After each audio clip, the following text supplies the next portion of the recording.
Hello, STEM Nation. Jeff here, and welcome to episode number 62 of STEM on Fire, where we interview practicing professionals in the area of science, technology, engineering, and math to help guide students interested in STEM careers. If you like what you hear, please share it with a friend. Now let's get fired up with our guest, Nikita, and I hope our chat will help ignite your passion towards a STEM career. Nikita earned a Bachelor of Science in Electrical Engineering from Mumbai, India, and a Master's in Electrical and Computer Engineering from Portland State University.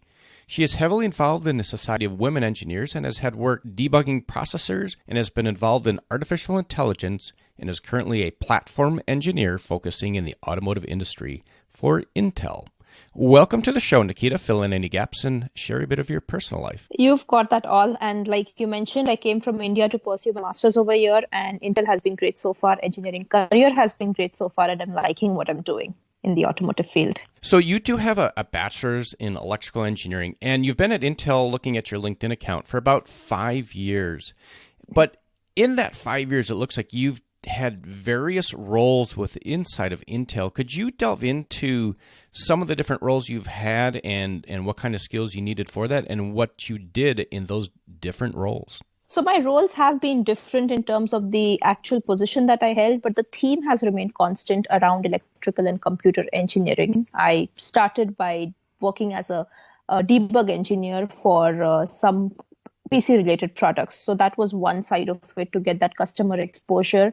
And then I moved to validation, which kind of loops or completes that whole cycle. And that gave me different flavors of what the tech industry is all about, where all I can put my degree to and get to know like what I really like doing. So that early on, that would also be my advice, like early on, explore as much as you can so you know where you fit in the culture. And then I tried another role at Intel, which was more of a startup mindset. You come up with an idea and have 2 years to execute it while a business unit is sponsoring your project. So that was like huge exposure and visibility to the top level, and also give you the chance to build something, to invent something. And now I have tried the automotive field, and again, the same background, same roots, but trying a different application. So were there any particular classes that you had to take as an undergrad that allowed you to work in the semiconductor industry?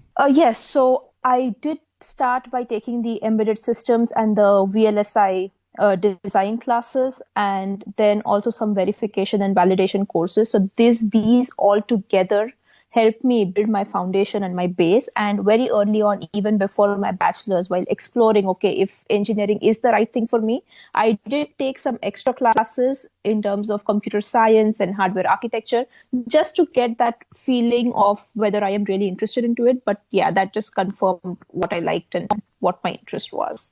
So you used an acronym that you said VLSI. Could you explain to STEM Nation what that is?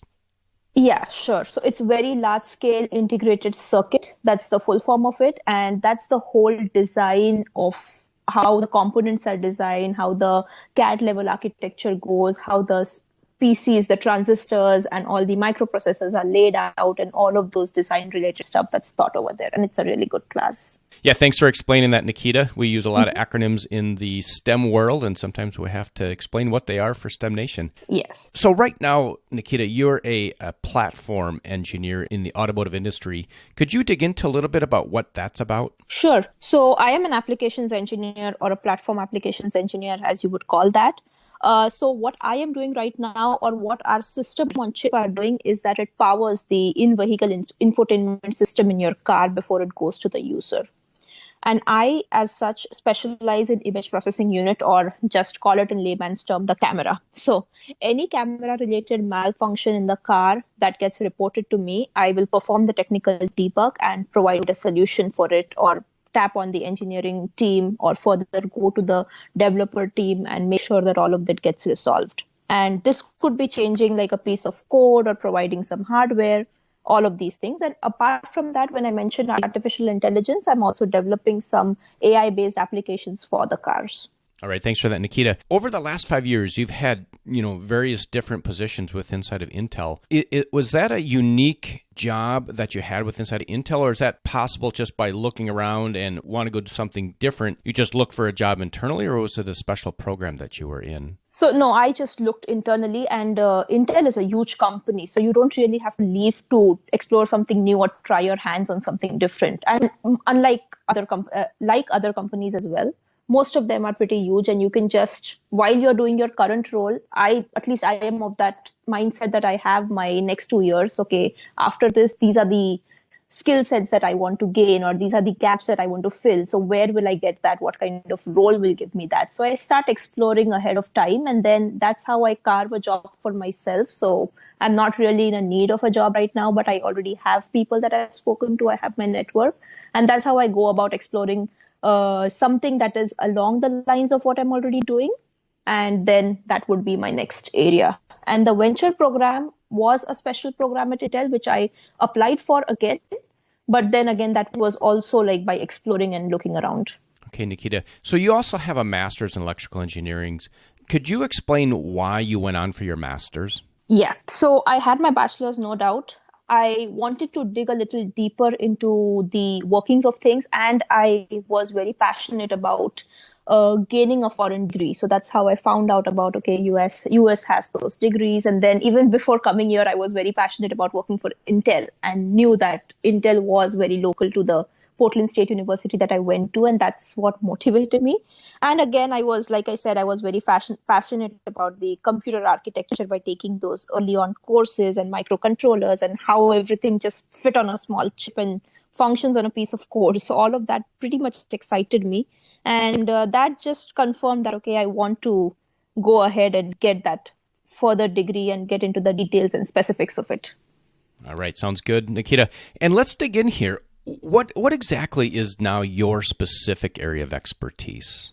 Yeah, so like I said, I am an applications engineer, and I am working on the image processing unit, or the camera, as you would say. And since it's applications engineers, it's more customer focused. So I get the opportunity to get their issues real time, debug and solve, which is very exciting. It could be very challenging because you don't know what you are expecting tomorrow. There could be an issue, there could not be anything going on. So that, and then even going to the customer side, debugging it on their board, making sure everything integrates together, fits together, and all of those nice, exciting things. So it sounds like your day is pretty diverse and a lot of different things going on, and you got a pretty diverse background.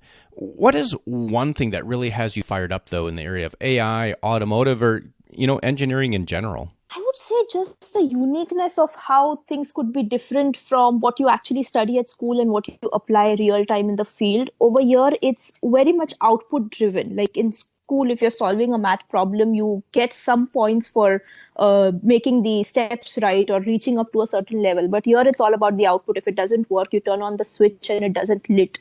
It's zero at that point. So it's very output driven, output focused. It's very challenging at the same time. And then there is so much available over there. Like people are so willing to help you and share their knowledge with you that it just makes teamwork so easy, and you learn a lot through the process. Okay, Nikita, and we're going to change gears here a little bit because everybody likes a story, or at least I like a story. Could you take us to a moment in time of an incredible aha moment you've had and tell us a story and how you turn that into success? There was this really great role that I was interested in at Intel itself, like you shared. I have changed quite a bit roles over here, but I did not meet all the qualifications, and I am huge on mentors. So all of them taught me pretty well and early on that you just need to meet 50 to 60% of the requirements, and you can just pick the rest. You can learn all of them. But when I applied for this role, I was very soon told that I need a little more than what I had. And I was disappointed at that point, but I was not discouraged. So I offered up to do a part-time assignment. So like you told me, like, do you look for roles or is it a special role? I offered up, like while I was doing my current job, I said I will do a part-time assignment with you and I will pick up those missing skills, and it's of no loss to you and nothing that I have to provide. And this actually helped me ramp myself up for this role. And I ended up getting that role because while they were interviewing other candidates, I was already ramped up with their culture, with their work, with those missing skills and things like that. So in spite of being rejected first, It just shows that your urge to learn, and if you have the right mindset of being there, you can definitely do it. So there isn't any skill that you can't learn. Just be open and adaptable. That was my aha moment. It sounds, Nikita, like you take action. You figure out what you want to do. You have your passion, and then you go off and you take action without getting discouraged. Yeah, I plan and then I execute upon it, which is very important. Very good. And Nikita, getting through school, right? So getting through school, you went to school in India, and then you got your master's in the United States. Could you take us back to when you're heading off into college? Some things that you wish you knew back then that would help STEMers launch into college successfully? Definitely. The importance of networking and the power of mentoring. So, like you mentioned, I came from India to the US to pursue my master's when I was 22. So when I was 18 or back then, I was still in India and I did not have all the resources that kids these days have. I lived, actually, funny to mention, I lived without a personal computer and an internet connection at home until I was 17. So emphasizing on the fact that take advantage of such wonderful offerings, this podcast being one of them, where experienced people in so many different STEM fields are willing to share their learnings for you to leverage from, and get a mentor. Get a mentor today if you don't have one, and then along the line, be a mentor to someone else. It's about paying it forward. So I would eventually have done what I'm doing today. I would have found out either ways, but decision making and background research would have been way simpler have I had those mentors. And I did not have anyone to learn from. There is no engineer in my family. But despite that, I became the first one I wanted to be. And I became the first engineer in my family. And I cannot stress enough on the fact to have a huge network. That's how you learn. That's who you go to. So be part of various organizations like Society of Women Engineers being one of them. It gives you a lot of leadership and interpersonal skills, which you do count on and help you engage early on. So have that growth mindset, continue to adapt to new technologies, never stop learning, focus on practical development versus theoretical hypothesis. That's the real world all about. All right, Nikita, so, you're on LinkedIn and you're talking about developing a network. So, this podcast is targeted towards juniors, seniors in high school, early college students. Would you have any issue if anybody wanted to connect with you on LinkedIn and just had a couple of questions? Oh, no, definitely. Please reach out. And then you're also involved with SWE, which is a Society of Women Engineers. And I've been seeing some statistics out there that there's a lot of women out there, girls in high school, that are like, engineering, STEM, it's not for girls. What are some links? Can they go to the SWE website? Is there something for high school students, for the girls out there that are like, is engineering for me? Is STEM for me? Oh, there is so much available over there. Like, just go to swe.org. There are local collegiate chapters, which will not only provide you with resources in terms of what can I do, how can I pursue engineering, plus also provide you scholarship opportunities. They have webinars where they show a day in the life of an engineer, which is my personal favorite one. You can just experience real time. They have conferences where you can be a part of. And most of these are at a subsidized rate or almost free for collegiates. They have scholarship opportunities. So there is a lot over there that you can experience real time and then make your decision. All right. So STEM Nation, go check out the show notes on stemonfire.com. Get those links for SWE. And if you want to, connect with Nikita on LinkedIn. And, if you have some questions, just ping her on there. I look forward to that. Awesome. Thank you. So, Nikita, going from college into your career, what are some key attributes that you think are needed for STEMers to launch from college into their career successfully? Yes. So first of all, whatever you do it well, and don't be afraid of failure or trying things and failing. Just explore. So while this is something that resonates with me also, I have switched a lot of different roles and tried different things. So I gained a lot of breadth around areas. So while breadth is very important, that helps you be successful ahead of time. Decide early on what few skills you really want to be an expert in and focus on growing them. So you have to be identified as an expert or a go-to person in your area. So it could be one or two skills while you have a breadth of like 10 different skills, but those one or two deep skills are very important for you. So identify those. Learn to describe yourself. So while you are looking for a job out there or exploring your opportunities, learn to describe yourself and your selling point in less than a minute, the elevator pitch that they call it. So communication is a key at being successful, especially in those earlier days. If you cannot articulate yourself, the person doesn't know what all you've got. So work on getting more opportunities to intern at various firms. So this I will just highly recommend. Like, you have the option of interning. Just try various firms, try various roles. Like, if you are into hardware, try a design role, try a validation role, try a debug role. So it gives you different flavors. At the same time, try it at different firms so you get to know the different culture, explore the different people over there, and that gives you an identity of what you really want to do and where you really want to be. So internship by far has been a great tool for me to learn for myself what I want. All right. Thanks, Nikita, for all those great insights. And we're going to take a quick pause and thank our sponsor, Audible, who is offering a free audiobook. You can head over to STEMonFirebook.com. That's STEMonFirebook.com to get a free audiobook of your choosing. If you decide to cancel within 30 days, there's no cost, and you get to keep the audiobook.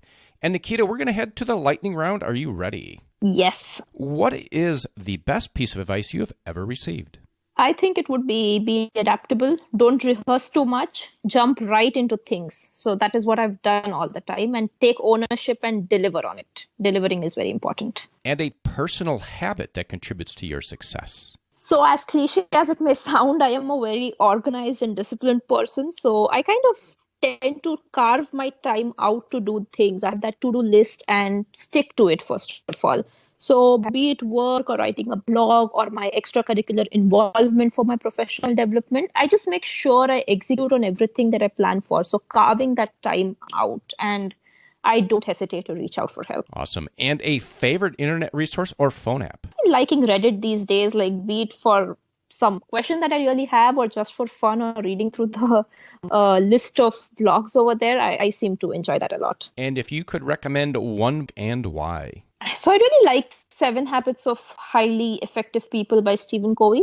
It's a great interpretation of how you place yourself. It's all about your perception, the mindset, and how you could channel all of that energy to think differently, act differently in a more positive and productive way. So I overall like that book. 7 Habits of Highly Effective People. That's come up multiple times on the podcast. Oh, it's one of my it's one of my favorite books as well. So STEM Nation, check that out. You got to get your brain in the right mindset. You got to get in the right mindset and always be positive. And Nikita, you've provided a lot of value so far, but we're going to ask for a little bit more. So as we wrap up here, can you share a parting piece of guidance for STEM Nation, and then we'll say goodbye? So like I always say at most of the events, be part of these STEM events, activities that people invite you to. Doesn't mean that you have to be an engineer tomorrow. So this is just for you to explore and to understand and to get that insight. So use these as great resources for you to get a real-time idea of what's happening. And it's going to be tough. So no kidding. You have to put in a lot of work, but just stick to it. Remember, one thing at a time, carve that small steps instead of eating the whole piece of cake. So just stay with it, stick with it. And remember, if you want to do it, if you really want to do it, there is a lot of resources available out there. So you just have to ask, explore, and don't forget to have fun while you do so. Nikita, and with that, we will say goodbye. Thank you, Jeff. You're welcome. I hope you enjoyed our chat today with Nikita. Head over to STEMonFire.com, subscribe to the email list to keep up with the latest happenings, and be sure to subscribe to the podcast on your favorite podcast player. And please share it with a friend. Until next week, I hope this chat has helped ignite your passion